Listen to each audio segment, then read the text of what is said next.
ये जो मस्जिद की मिस्टीक है इसको ख़त्म कर दीजिए। मस्जिद के दरवाजे सबके लिए खोल दीजिए।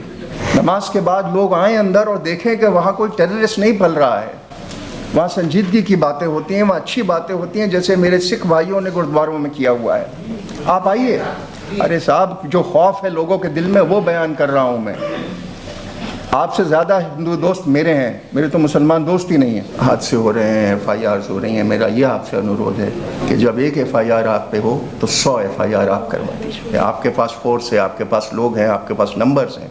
एक FIR हो तो 100 करवाइए, हिंदुस्तान भर में करवाइए, तब पता चलेगा कि FIR के माने क्या होते हैं। नहीं तो डर के बैठेंगे कि एक FIR हो गई, पुलिस वाला घर आ गया, तो कोई फ़ायदा नहीं।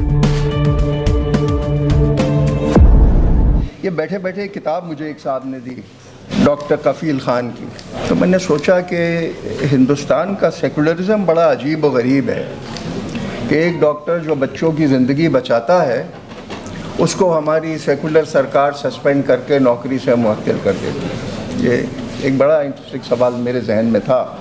लेकिन फिर इसके साथ मेरे को ये भी ख्याल आया कि इस जमहूरियत में एक चीफ मिनिस्टर साहब एक बच्ची का नकाब भी उतार देते हैं, वो भी जमहूरियत है। ये कौन सी जमहूरियत है? और दया सिंह जी, मुझे आप ये बताएं कि ये कौन सी जमहूरियत है कि 1984 तक आज तक किसी को सज़ा नहीं मिली?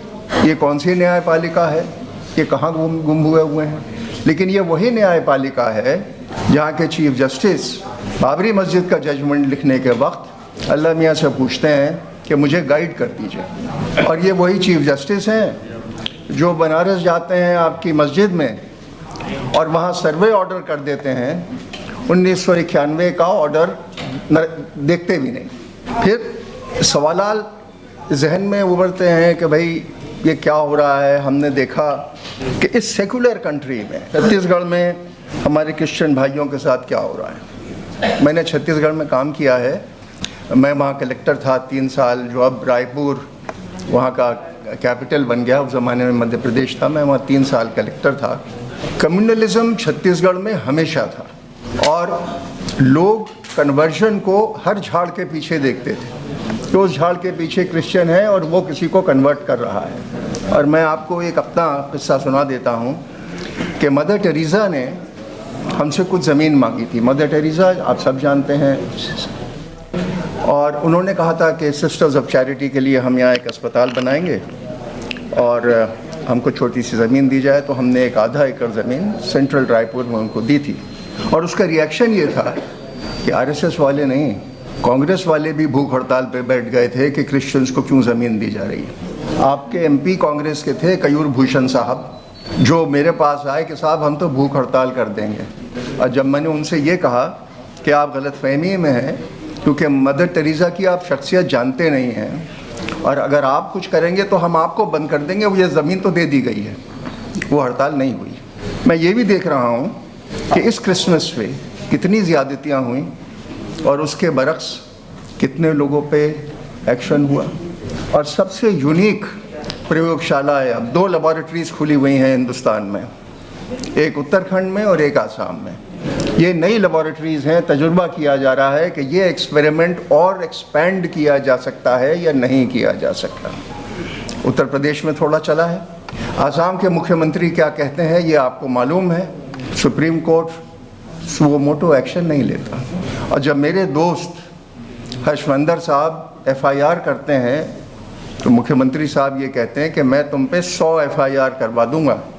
ये किस किस्म की धमकी है? ये कौन सी जमहूरियत की हम बात कर रहे हैं? ये कैसे हम लोग बर्दाश्त कर रहे हैं कि एक चीफ मिनिस्टर ये कहता है, जो अभी एक MP साहब कह के गए कि इनकी आमदनी कम कर दी जाए, अगर ये 5 रुपए इसको देने हो तो आप 4 ही देना। ये हम लोग सब बर्दाश्त कर रहे हैं, ये कोर्ट्स भी बर्दाश्त कर रहे हैं, ये एडमिनिस्ट्रेशन भी बर्दाश्त कर रहा है। और वो इसलिए बर्दाश्त कर रहा है कि एडमिनिस्ट्रेशन की रीढ़ की हड्डी गायब हो चुकी है। आपके कप्तान, आपके कलेक्टर्स सिर्फ सरकार की तरफ देखते हैं, आइन की तरफ नहीं देखते। वो बात वो भूल चुके हैं कि हिंदुस्तान का कॉन्स्टिट्यूशन कुछ है।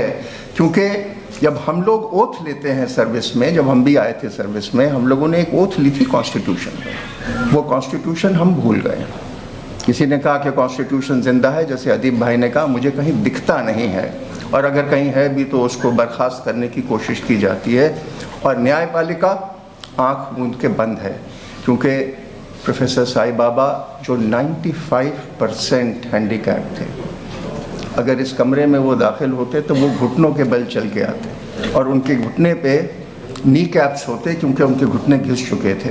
उनको 10 साल अंडा सेल में रखा जाता है। और फादर स्टैन जो 82 साल के थे और जिनको एडवांस्ड पार्किंसन थी, और वो कहते रहे कि मुझे एक सिपर दे दीजिए कि मैं पानी पी लूँ, और उनका इंतकाल हो जाता है।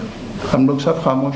मदारिस, मस्जिदें मेरी नज़र में ये इतनी अहमियत नहीं रखती जितनी ज़्यादती आज इंसान पे हो रही है, जितनी ज़्यादती आज उमर खालिद पे या शजील इमाम पे हो रही है और वो बच्चों पे हो रही है। मुझे समझ में नहीं आता, और ये बार बार मैं सवाल करना चाहता हूँ कि मेरे बच्चों ने क्या किया था जो CAA का डेमोन्स्ट्रेशन कर रहे थे और पुलिस ने उनकी हड्डियाँ तोड़ दी थी जामिया मिलिया में। मेरे बच्चों ने क्या किया था जब लेबॉरेटरी में घुस के लेबॉरेटरी का इक्विपमेंट तोड़ दिया गया था, या उन बच्चों ने क्या किया था जो JNU में थे और उन पे आज तक मुकदमे चल रहे हैं। लेकिन समाज तो चुप। 2-4 एक्टिविस्ट हैं जो बोलते हैं आप लोग उत्तराखंड से आए हैं ये हिम्मत दिखा के, लेकिन पूरी समाज चुप है।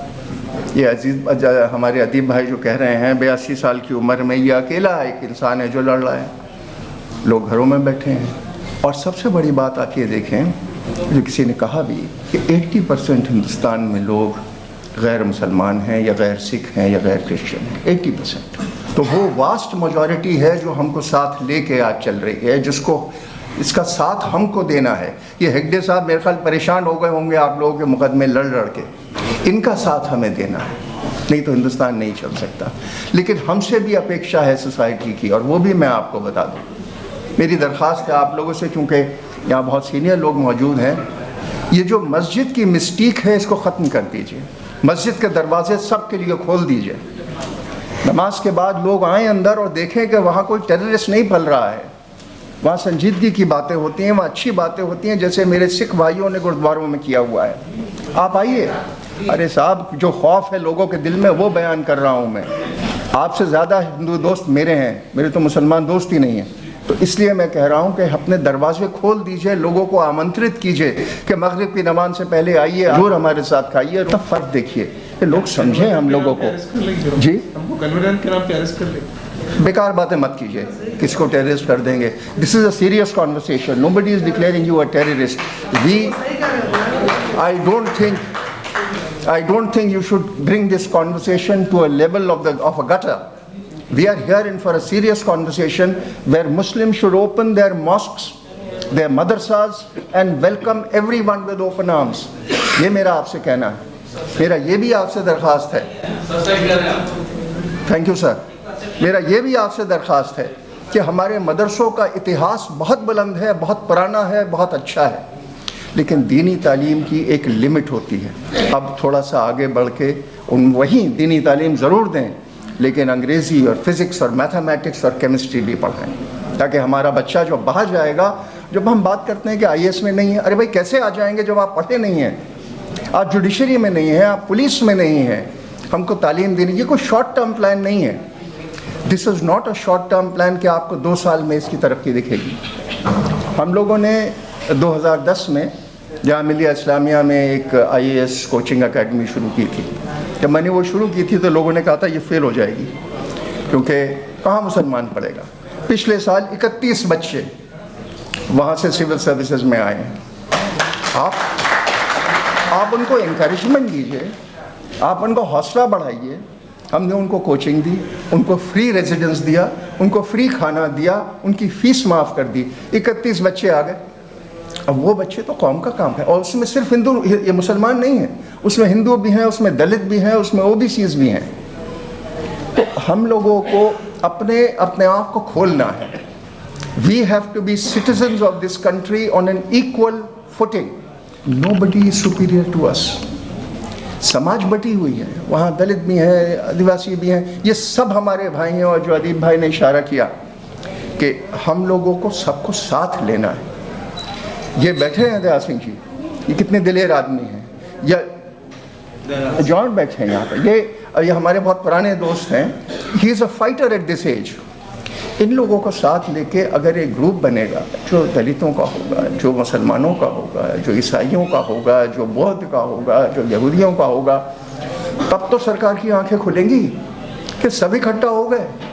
आप कहते हैं कि साहब फलानी फलानी पार्टीज़ क्यों नहीं साथ हो जाती, ये पार्टीज़ हो नहीं सकती। कौन सी इस वक्त सेकुलर पार्टी है जो सॉफ्ट हिंदुत्व फॉलो नहीं करती? मुझे एक पार्टी बता दीजिए। सब डरते हैं कि अगर हमने किसी माइनॉरिटी का नाम ले लिया तो हमारा हिंदू वोट कट जाएगा। To my mind it's ridiculous, लेकिन उनके खौफ से हम क्या करें? तो उनसे आप अपेक्षा न कीजिए, आप अपने आप को सशक्त कीजिए पॉलिटिकली, वो लोग खुद आपकी तरफ आएंगे। लेकिन ये भी कोई शॉर्ट टर्म पॉलिसी नहीं है। This is not going to happen in 6 months, ये this is a long term thing.